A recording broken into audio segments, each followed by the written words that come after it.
When you find yourself not fitting in with your environment, what do you naturally think to do? Withdraw, focus on yourself, and put in just enough effort to buy your freedom? Or bend over backwards to chase your dreams and be appreciated in a system that's not built for you? Both options come with deeply personal rewards and consequences, and this dilemma is one that is heavily explored by Alhaitham and Kaveh, two characters I have become increasingly normal about and will be analyzing today. Both of them struggle with the idea of being different from other people, and yet their perspectives on the matter could not be more opposite. I believe the two are best looked at together, as their nature as mirrors allows them to fully explore a variety of topics relating to the different types of neurodivergence, the impact and ethics of conformity, and how to find your peace when navigating an increasingly superficial society. It's a story that grows more relevant by the day, so if you're curious about what shaped Alhaitham and Kaveh's perspectives, want to learn more about the real-world topics they draw from, or if you just like thinking about these sorts of dilemmas, then you've come to the right place. I'm Phantom Height, and as someone in psychology and game design, it's basically my job to overthink these things. As per usual, I will put any books or journals I cite on screen and play this sound effect when they come up in case you are listening instead of watching and still want to check them out. I'd also greatly appreciate any support on my Ko-fi page if you'd like to see more analysis content from me, as these take a lot of work. With that out of the way though, let's get into it.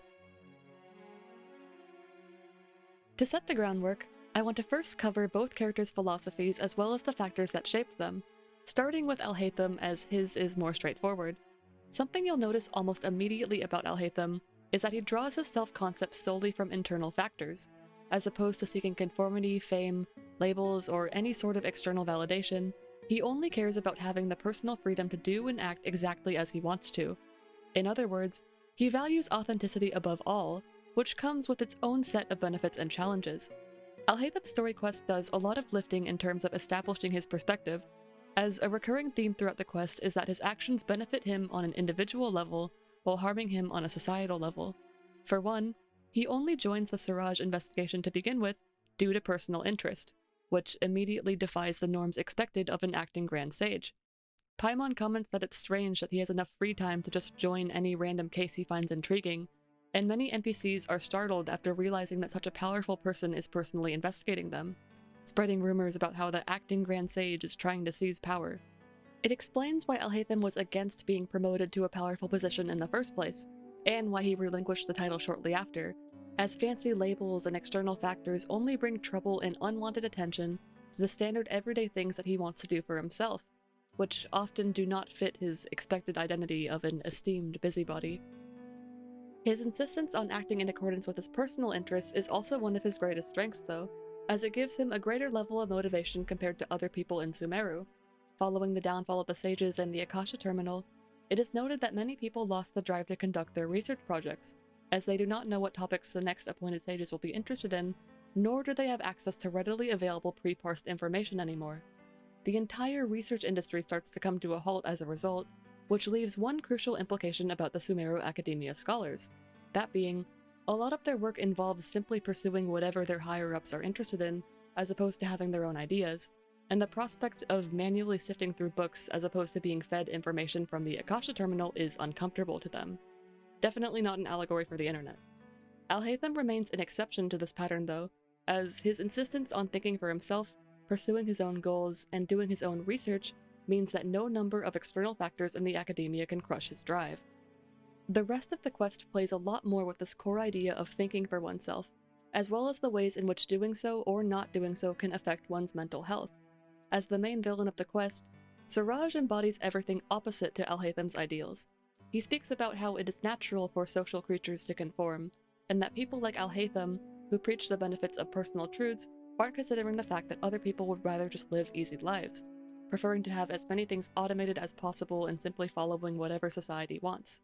His philosophy manifests in the form of the collective unconscious that you fight at the end of the quest, where all of the members express how easy their lives become after following Siraj instead of engaging with complex thoughts of their own.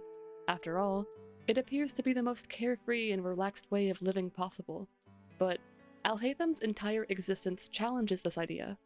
In spite of all of the hard work he does, Alhaitham is consistently defined as being one of, if not the most happy, comfortable, and carefree character in Genshin Impact. And that is because of the fact that his lifestyle is exactly what he wants it to be.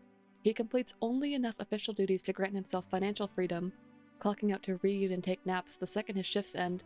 He picks out harder tasks purely in accordance with personal interest, and overall does not care about any criticisms he may receive.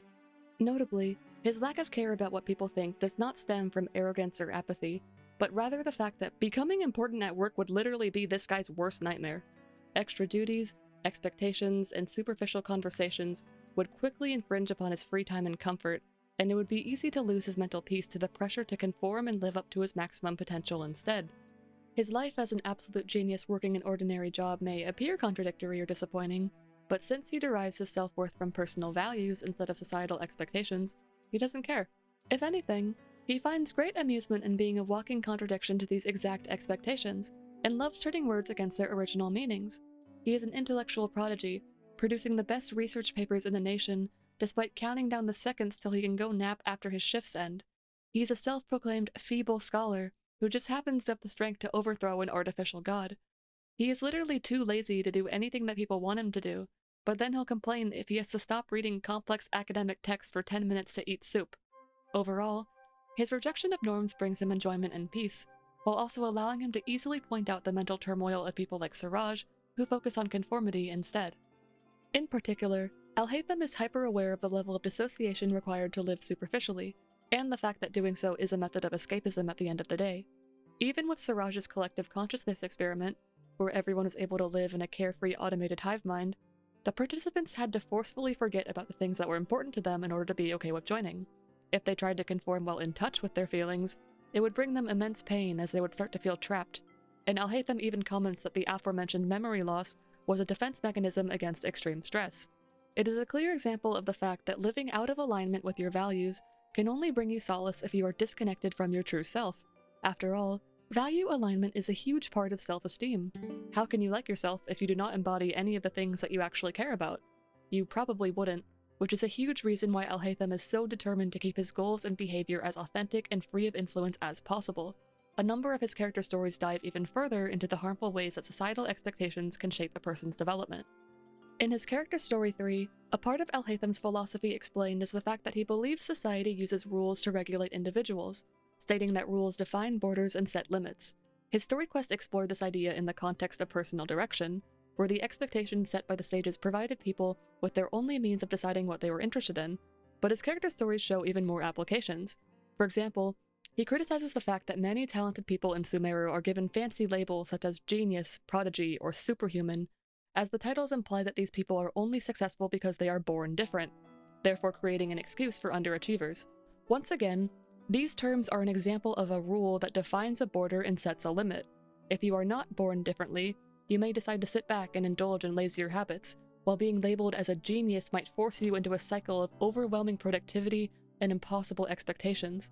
The system therefore leaves people either too burnt out to actually do anything, or too disconnected from themselves to even know what they want to do to begin with, creating a cycle where they can only follow what is expected of them. Overall, rules drive you away from your authentic goals while also dictating what you may or may not actually end up accomplishing, which is why Alhaitham insists on living free of them, so he can remain emotionally present, hold firm boundaries, and never lose sight of what he actually cares about. In his character trailer, we get a glimpse of the way he looks at the world. As he reads, he imagines beautiful, vibrant, and colorful scenes that fly out from the pages and paint grand stories, and it is hinted at in events that he can still see the mythical R&R creatures despite being an adult. Firmly protecting his peace has given him an unbreakable sense of childlike wonder, allowing him to continue looking at the life around him with curiosity and awe.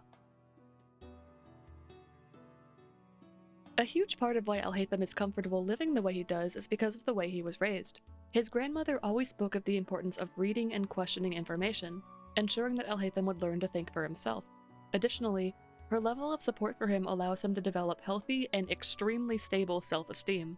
Whenever his grandmother would encourage his reading habits, she was never critical or forceful. She would give him her earnest blessings, acknowledge his personal differences as outstanding, all while providing guidance to ensure he learns how to keep his mind clear.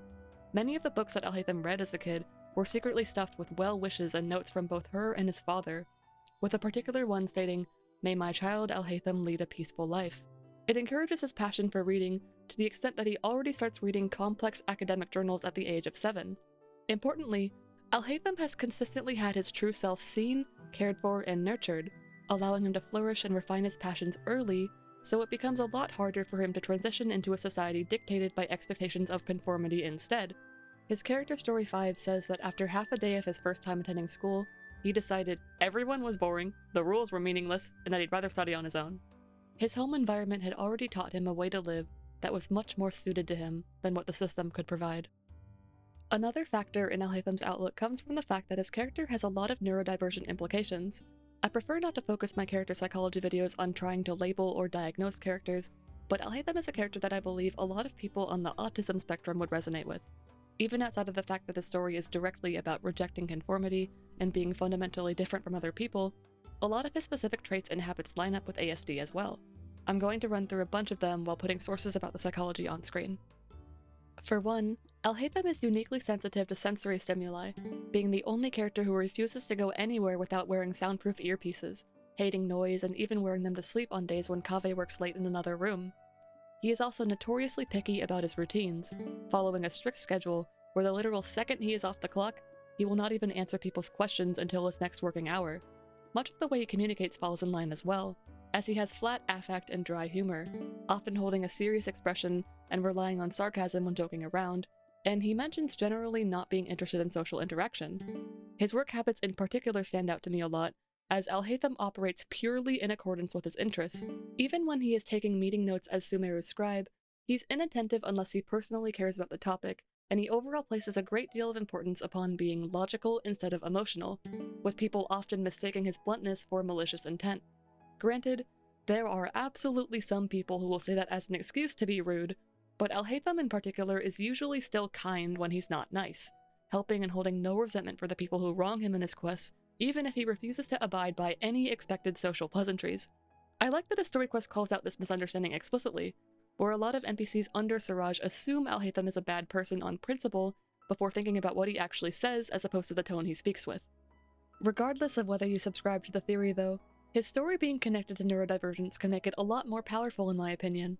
There is an absolute surplus of research out there on the awful effects that masking neurodivergent traits can have on a person. It can cause emotional exhaustion, burnout, difficulty with self-expression, dissociation, and overall just an absolute rainbow of mental health problems, especially when exacerbated by societal pressure. Plus, the ability to pursue special interests or not can make a huge difference on an autistic person's ability to hold a job. Seeing a character with autistic traits choose to be authentic, live according to their own values, and absolutely excel in the pursuit of their personal interests is such a breath of fresh air in comparison to the stigma usually associated with the condition. Kaveh even comments that Alhaitham does perfectly understand how to appear nice and maintain an image, he just chooses not to.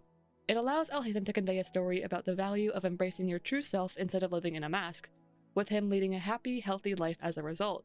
The one price would be his loneliness, as there are not many people who can share or understand his mindset, though he is not the type to mind a whole lot. So, imagine how much it would suck to be like Alhaitham if you not only cared about what other people thought of you, but like, really cared about what other people thought of you, to the extent where you were determined to convince society to appreciate the value of your interests through your employment. Considering the popularity of Kaveh, I don't think many of us have to imagine. Quick warning that this section, and especially the one after, will handle a lot heavier subject matter. Kaveh's philosophy showcases everything opposite to Alhaitham's, and conveniently everything that Alhaitham complains about in society.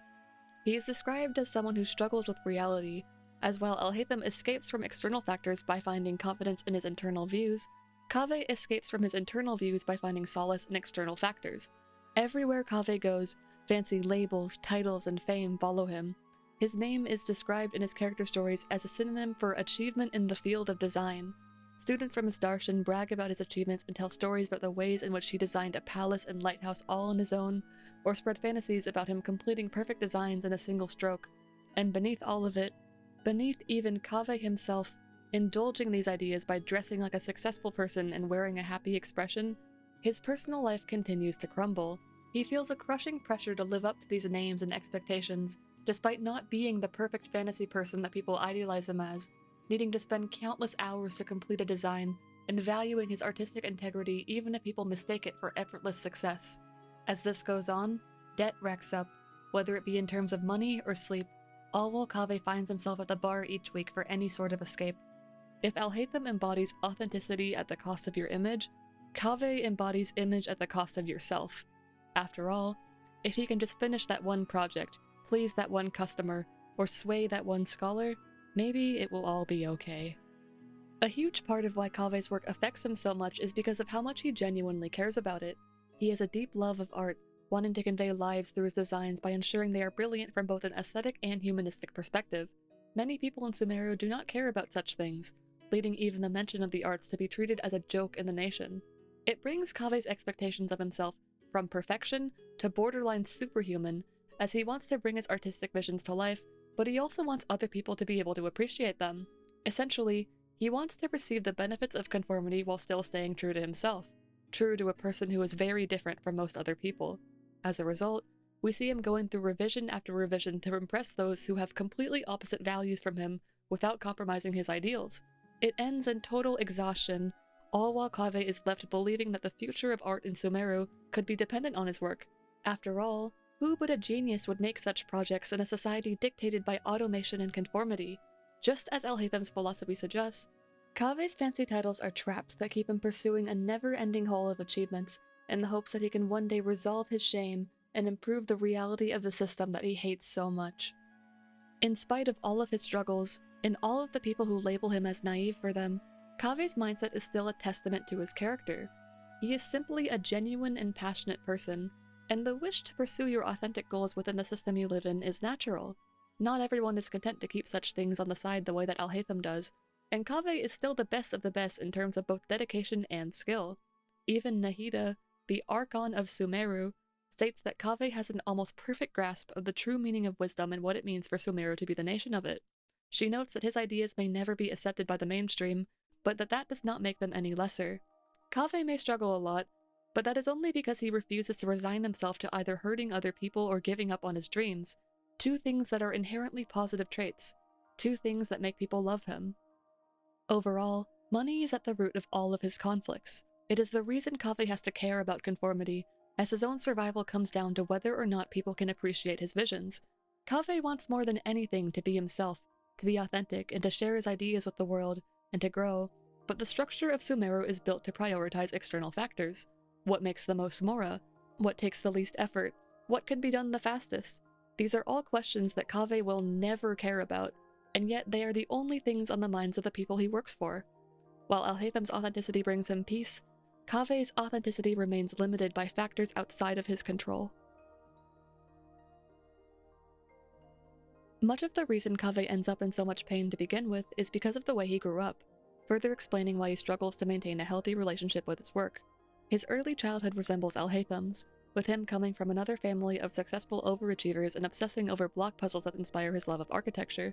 It's a positive, loving, and supportive environment, and it's one that helps Kaveh define what the word home means to him, at least until it doesn't.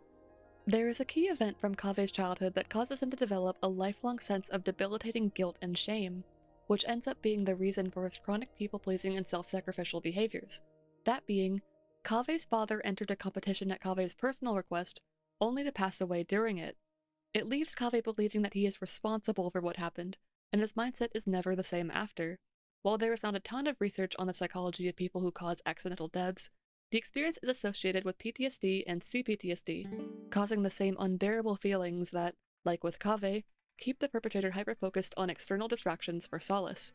If you've seen my videos on Sunday from Honkai Star Rail, you're probably very familiar with mindsets like this one by now. These conditions are sometimes referred to as a form of acquired neurodivergence, as despite not being present from birth, they can still cause changes to the brain structure and major executive functioning issues, making even simple things take a ton of effort to accomplish. The remainder of Kaveh's character stories then help us see his new externalizing habits through his resulting perspective and lifestyle. He struggles with the belief that his mother's gloom is his fault, and that, if not for him, his home would not have ended up so broken. This guilt then prevents him from processing his emotions properly, as it causes him to focus on acting perfect for his mom to compensate and keep her happy, instead of considering the way that he himself was affected. When she eventually moves away to build a better life, he refuses to admit that it upset him, deciding to face his now lonely house of memories on his own. Importantly, he does not just learn to not express his emotions, he learns to not consider them, or the fact that they can matter the way that other people's do to begin with. This mindset is one of codependence, where people develop a sense of over-responsibility due to shame and guilt, and then cover those feelings by helping or saving as many people as possible. It can also lead to extreme perfectionism, as even the slightest mistake could reinforce the belief that everything is their fault. We see this perspective extend outside of Kaveh's home over time, as it inevitably bleeds into his work and social life. His character story too mentions that Kaveh was utterly purged of his ability to knowingly harm another person, and that he now not only desires to help anyone who turns to him, but also feels unable to oppose them even if he wishes to. It leaves him caring deeply about what other people think, and it explains why he willingly goes through 6 or more complete revisions of his work just to please normal customers who don't really care. It's reflective of an anxious attachment style, where Kaveh fears rejection and needs reassurance as a result of having a high view of other people paired with a low view of himself. These experiences eventually build up to the Alhaitham project, which demonstrates exactly the level of rock bottom it can take to wake someone with unresolved trauma up. It's the first major project Kaveh takes on where he has full creative freedom. Dory does not provide any instruction further than to make an awe-inspiring estate, and is happy to let him do whatever he wants without limitations. It creates the perfect situation for Kaveh to put his everything into proving the worth of his ideals, and yet, placing his entire well-being into that singular project, even after things go wrong, means that Dory can continue to charge him more and more and more, knowing Kaveh will happily martyr himself to see it through. It's the culmination of everything I've been discussing, where he continues to work and pay and compromise for any chance of proving himself, all while his dissociated feelings crumble more and more underneath. Kaveh never learned how to say no. He feels too much guilt to even consider it, and as such, people like Dory can pick up on that and exploit him, continuing to recreate the cycle of guilt and responsibility that his father's death started. This tendency to live in the same patterns often continues in troubled people until they heal, or until reality hits them hard enough to shake the fantasy. It is through the resulting homelessness that Kaveh begins to think about his own feelings and what truly matters to him, allowing us to look deeper into the philosophy his emotions push him toward. In the Beneath the Stars ending of his Hangout quest, he speaks about why he still cares to put his all into the architecture industry, even if it troubles him and even if Sumeru's system hates art. He only puts so much effort in because he loves what he does, and through the hard times, he has had just as many beautiful moments, finishing Alhaitham, designing the lighthouse, meeting valuable new friends, and leaving a mark on the world that people will continue to see for years to come, are things he could have never accomplished had he just resigned himself to a quieter existence. And this choice also prevents him from losing his passion for life. If anything, it adds to his work, as he experiences a wide range of emotions that spill out through the beautiful designs he creates that then go on to inspire the hundreds of people who see them each day. It may be hard to live this way in a world run by money and automation, but that ability to reach people, to share experiences through your work, and to use art as a means of communicating a life you never otherwise could, is why Kaveh will never falter in his ideals. A passionate life will always be more valuable to him than an easy one, and he can learn to manage his mental health better as he processes and heals from his past. In some of the more recent updates, he has already been looking happier. All in all, Alhaitham and Kaveh are perfect opposites, and that allows them to not only explore a wide range of topics, but also have an incredibly positive impact on each other, at least when they aren't at each other's throats for the same differences. They both have what the other lacks, allowing them to push each other to live healthier lives the more they open up to each other, a feat that once again redefines Kaveh's definition of home. While Kaveh struggles to set boundaries or separate his work from his health, Alhaitham has an incredible work-life balance and pushes Kaveh to manage his stress better. While Alhaitham's focus on himself makes it hard for him to make meaningful connections, Kaveh's openness and kindness allows him to bring a consistent friend group into Alhaitham's life, and there are so many more examples. Kaveh brings the passions that his external focus has allowed him to pursue, while Alhaitham brings the peace that his internal focus has so consistently protected, allowing the two to continue in the directions they care about while striking a healthier balance thanks to each other.